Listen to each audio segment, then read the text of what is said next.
and welcome to the daily newscast within the United Countries special by the First Ukraine. You can find us at the frequencies available at our website firstua.com. Victoria Zabiyan is working for you in the studio. Thank you for joining us. Norman format by phone. Press Secretary of Russian President Dmitry Peskov reported that participants of Minsk meeting will discuss the execution of agreements in telephone regime in the nearest future. And President of France François Hollande does not exclude that in few weeks Norman force could assemble again.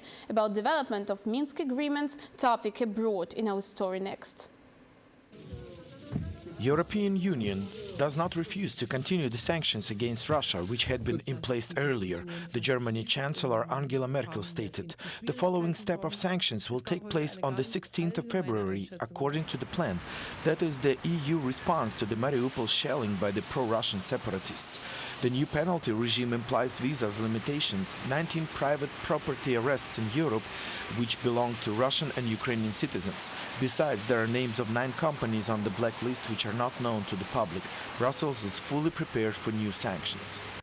There is still a chance remained of the dignified response. If everything goes well and the process is supported, we will notice that. However, if the agreement does not work, we keep the option in mind of implementing new sanctions. French President François Hollande has the same line of thought. As he says, there is a hope for peace, though it is early to speak about full success. It's a shaky agreement. The ceasefire regime takes place only at midnight on Sunday. Until that time, a lot of different things can happen and new casualties may appear. It is a shaky agreement since the ceasefire might take place locally. François Hollande is still refusing to give the helicopter carriers Mistrals. According to his words, the conditions of them to be given to Russia are not fulfilled yet. 2 warships were to have been given last year in autumn, but due to the events in Ukraine, they're still docked in the French dockyard. Meanwhile, after the Minsk summit, the European Union decided to renew natural gas negotiations with Russia and Ukraine, stated Jean-Claude Juncker, the head of Euro Commission.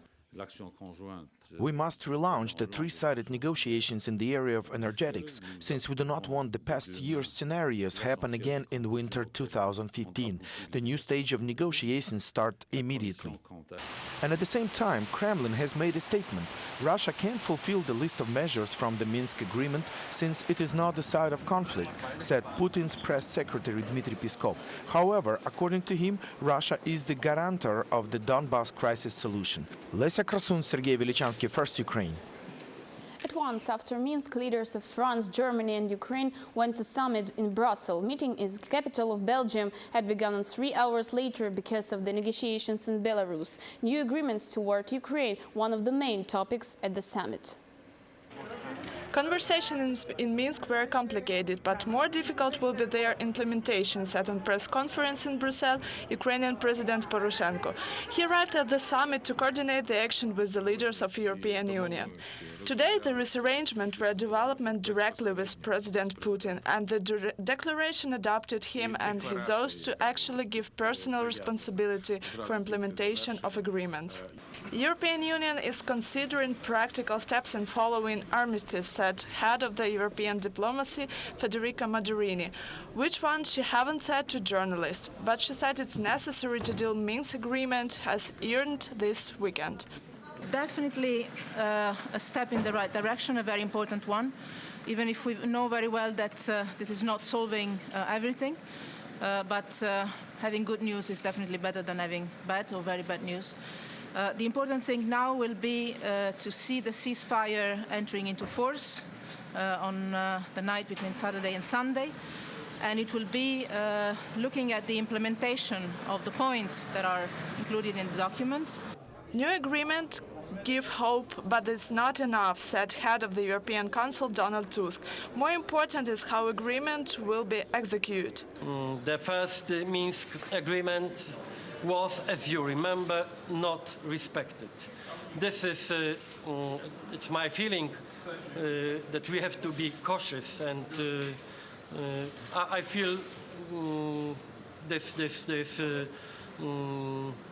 feeling also after my short conversation with Angela Merkel after this Minsk meeting. This agreement doesn't resolve the main issue, the control of the Russian-Ukrainian border, said President of Lithuania Dalia Grybauskaitė. I think it's just an armistice. Time will tell you how it will be done. First, months ago, in the Minsk have agreed on an armistice and it's not enforced. There is still a long way to peace. On summit, we haven't discussed how new sanctions against Russia. Dalia Grybauskaitė said that Brussels doesn't consider the issue till March. Brussels will wait how agreement will be implemented. Minsk agreements do not contain any concrete date of withdrawing of foreign military troops from Donbass. Term will be agreed in the nearest future. It was said by Minister of Foreign Affairs of Ukraine, Pavlo Klimkin, during his speech in the parliament. Answering the questions of MPs, he said that there will not be free pardon for terrorist leaders, bandits and murderers. Amnesty will be provided only in framework of law adopted by Verkhovna Rada. Any attempts of providing so-called amnesty will be performed entirely in the framework of the law, which has been considered here in Verkhovna Rada. Furthermore, such amnesty in no way, I underline it, in no way will be provided to those who have been involved and engaged in crimes against humanity. Pensions and social payments to all, including those people who is in the area of military actions. Minister of Social Policy Pavlo Rozenko told about this in Ukrainian parliament. People have a right to get payments at any territory which is under the control of Ukraine, because departments of pension fund cannot work in occupied territories. 900 pensioners in Donbass have already used this right. It is the 3/4 of all registered people. Unfortunately, the Pensions Fund of Ukraine is not able to make payments on the territory out of control of Ukrainian government. That's why the authorities provide an opportunity to get this money in other areas of our state. Ministry of Defense has adopted the order and conditions of payments and this financial support to ATO soldiers. For presence at the area of military actions every month, at least 3,000 hryvnias will be added to the salary. Money will be counted when the soldier is in hospital. If during the military actions he died or has got to captivity, but the subdivision has done the task successfully, his family will get money. Elimination of enemy's equipment should be proved by soldier. They record the fact with photo and video in case there is such possibility. And they add to this photo and video proofs coordinates of place where this military equipment has been destroyed. The background is the Journal of Hostilities, a document of strict accountability in which everything that happens during an operation is recorded. This final combat report is sent to higher headquarters. Soldiers are needed on the front line. ATO headquarters spokesperson thought about this during this briefing. Tankists, mechanics, artillery drivers, doctors and specialists of air defense. They will be mobilized first. Groups of servicemen will be formed and divided to learning centers till the 16th of March. And from 2 till 5 years of imprisonment for draft evasion. Such changes to Constitution had been adopted by Parliament. 238 MPs are in favor. Strengthening the responsibility in such a difficult time for the country, I mean the responsibility for the draft evasion and for the call for the draft evasion, it's a much-needed step. And in turn, our political party, Samopomich, will promote system changes in the preparation and motivation of the people to join army forces. Let's face it, we haven't done anything in these areas, especially in financial support of our army men. We did not vote for this law because it implies that the mobilization of the army forces of Ukraine will be 90% of the headquarters be made out of the headquarters of civil defense structures, and it practically makes people helpless and unprotected in the areas that are not in the martial law territories. 17 civilians were evacuated from Krymsky village in Luhansk region. 2 children are among them. The village is located near former 31st checkpoint at Bakhmutka highway. Practically all houses had been destroyed there. There is no water and electricity. People are transferred in armored vehicles to Svetlichne town. Their ambulances and buses are waiting for displaced people to bring them to safety place. Head of Luhansk region said that people do not want to leave their places voluntarily. They provided opportunity for people to live and gave a car, so we arrived here, but we have to reach Novopskov. You can get here only in armored vehicle, which the National Guard possesses, and also carry foods in such vehicle. We overloaded on the first checkpoint, where everything is blocked. On the up there is no 31st checkpoint. That's why people appeared in a trap. Without assistance from militaries, they couldn't leave. Positions of terrorist spotter had been found out by Security Service of Ukraine in Sartana town nearby Mariupol. At the highest point of the town there was a gap, which is equipped for observation of eastern outskirts of Mariupol. There were 4 boxes with anti-tank bombs. Also miners had found out a personal mine. Now military deminers start working. They will commit the control explosion in order to demine, because their tricks of militants are possible. Perhaps here everything is mined.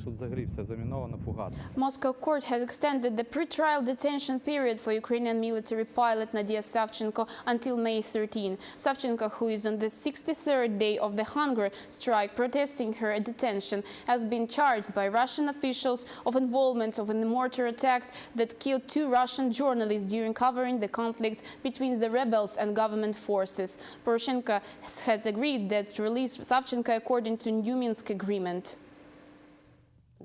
Nadia Savchenko is 34-year-old. She's a former lieutenant of the Ukrainian army. She served in the military for over 10 years. Nadia was in Iraq as a peacekeeper. In eastern Ukraine, fought as a volunteer in the battalion Aidar. In June 17, Savchenko was captured by pro-Russian insurgents in eastern Ukraine, later handed over to Russia and charged with the killing of 2 Russian journalists during the 2014 insurgency in Donbass. On July 8, there were the media reports that Nadia Savchenko was being kept in a destination center in the city of Voronezh, Russia. This interview was taken before her captivity. We still undeclared state of war, and it's still unlikely they will declare the war. They made the situation very similar to civil war. Why I'm here, as for the collapse of the army, 23 years, people must fight.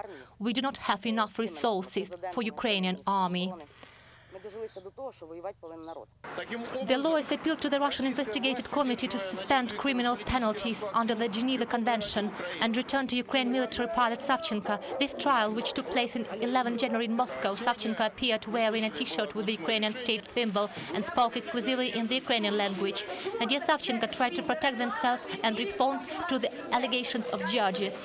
Why are you protecting your interest with the blood of our people? Protect your area. Despite of Russia in the Crimea, we wouldn't be war in the Donbass. In October 2014 Ukrainian parliamentary election, Savchenko was placed first on the party list of Batkivshina.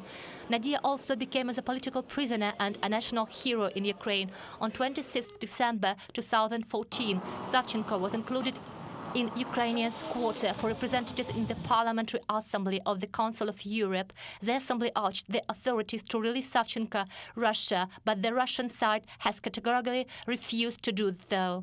Nadia Savchenko began a hunger strike in a Moscow prison December 13 last year. 33 days she refused to eat. Nadia lost weight by 15 pounds, barely walk, but stopped the hunger strike, refusing to release and return to Ukraine. 8-year-old boy from Kharkiv, Ilya, dreams to become a musician. Future pianist played Ukrainian anthem and said, "Enemy, that he loves Ukraine, and we will win."